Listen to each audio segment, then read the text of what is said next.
Hey everyone, I'm Nicole Adair, Senior Dev Advocate at the SDF. Last week I put out a video introducing oracles and how crucial they are to the functioning of smart contracts. Basically, a smart contract is just a piece of code that, in a lot of cases, can't really do anything until it gets access to data that informs that code and lets it execute. And when that data is off-chain and beyond the reach of the smart contract alone, an oracle is needed to bridge that access. So I wanted to talk a little bit more about oracles in this video, about the different types of oracles, and importantly about the biggest challenge facing oracle builders, which is known as the oracle problem. It sounds very ominous, I know. In the last video, I talked about a couple different types of oracles for my particular use case, which was, if you remember, the temperature bet that I had with my friend. So we had a bet about the maximum temperature in a given day, and for our contract to execute, it needed to know some temperature data. So our smart contract in that case could either use a software oracle that pulls data from a third-party web API, or a hardware oracle connected to an Internet of Things sensor that measures temperature, in this case, right there on the spot. So there are other types of oracles too. First, are cross-chain oracles, which essentially allow smart contracts to read and write data between blockchains. Maybe a smart contract needs to know if and when a transaction on another chain has occurred for it to execute its own terms. So cross-chain oracles enable this interoperability, which is the capability of different blockchain networks to communicate and share data or assets across one another. So suddenly, thanks to this cross-chain oracle, your smart contract built on one blockchain network can have access to one or multiple other blockchain networks. Then there are compute-enabled oracles, which have this additional capability of performing computations or even executing their own code on data that they retrieve before providing that data back to the smart contract. Compute-enabled oracles might even aggregate data from multiple sources, filter the data, or transform it according to some predefined rules, among other computations.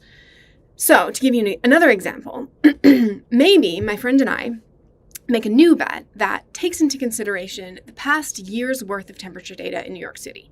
We're really going to make, essentially an intuitive guess about how frequently we think the temperature got above, let's say, 25 degrees Celsius in that past year. So without doing any Googling, I'm going to just commit to 125 days. That is, I think the temperature in New York at some point during the day on any given day in the past year reached at least 25 degrees for 125 days. Any of those days from the past year. My friend, again, very prone to the dramatic, bets that the day count is going to be closer to 200 days where the temperature reached higher than 25 degrees.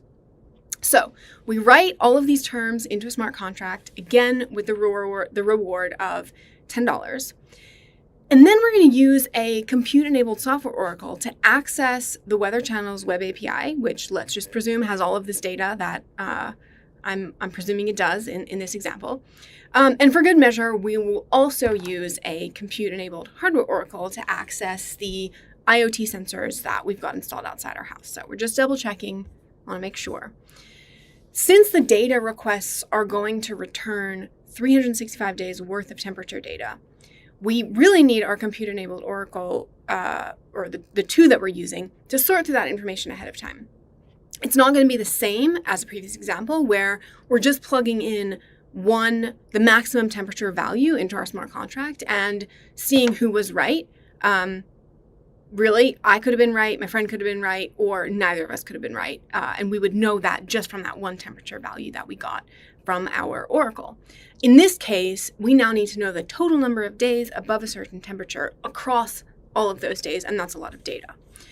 So essentially, we ask our compute-enabled oracle to filter the data for only the days where the temperature went higher than 25 degrees, and then to count the number.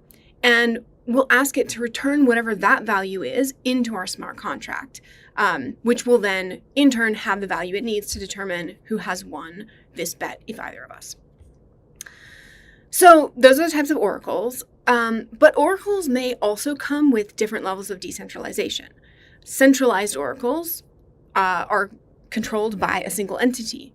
While these oracles can be efficient in some ways because they depend on only one source, they of course only depend on one source. So they don't benefit from the decentralization that a decentralized oracle would get, and therefore these centralized oracles constitute essentially a single point of failure. If the oracle goes offline, gets hacked, manipulated, or censored in some way, that's it. There's only one source, and now its data can be relied upon by the smart contract. The second level on this decentralization scale can be seen in consensus-based oracles. So these are oracles that use data from several other oracles. They aren't quite centralized because of the multiple sources, but they also aren't decentralized since they still might rely on an owner to essentially approve that consensus. But finally, there are decentralized oracles, which are, you guessed it, decentralized. So these oracles are made up of a network of oracle participants who all source and verify the data before it gets submitted back onto the blockchain and back to the initial requesting smart contract. And this level of oracle decentralization actually brings us to that oracle problem. Blockchains, as we know, are isolated and decentralized systems. They don't have access to other systems, of course, unless facilitated by oracles, but that's on purpose for security, trustlessness, immutability, among other reasons. So the question then for oracle builders is essentially this problem. How do you make sure when integrating an oracle into a blockchain network that the oracle providing off-chain access will retain the same security, trustlessness, immutability, and all the other values that are inherent in that decentralized system? There are a few immediate answers to this question. First, the data cannot be incorrect or inauthentic.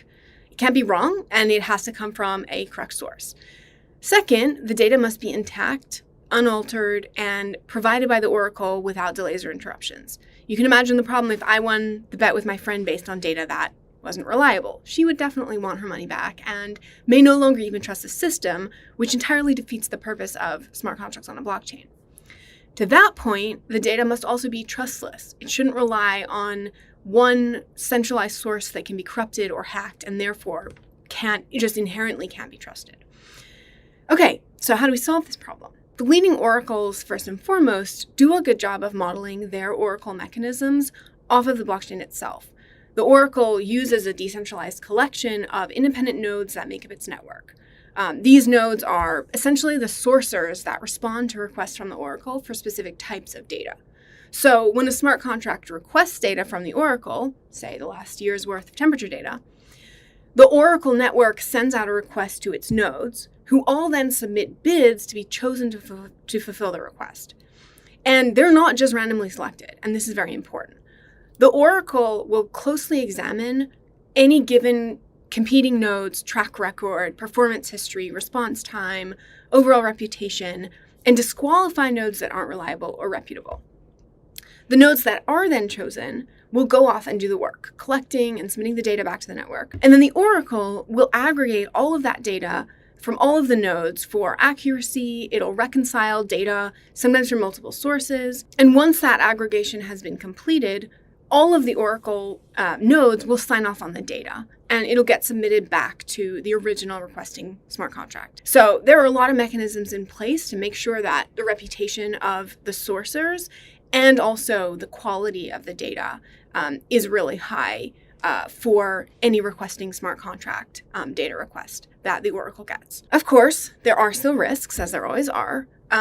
Even with this process in place, it can be difficult to manage and enforce data quality for off-chain data, since the decentralized nature of these oracles means that anyone can become a node operator and submit answers. But the incentives to submit good answers are strong, including not just payments, but also the risk of earning a negative reputation for submitting bad answers. And of course, the oracle has ideally the right mechanisms in place to enforce that reputation. So there you have a deeper dive into oracles, the types of oracles you might encounter, the varying levels of decentralization, and how leading oracles are tackling the oracle problem. Stay tuned for more content coming soon.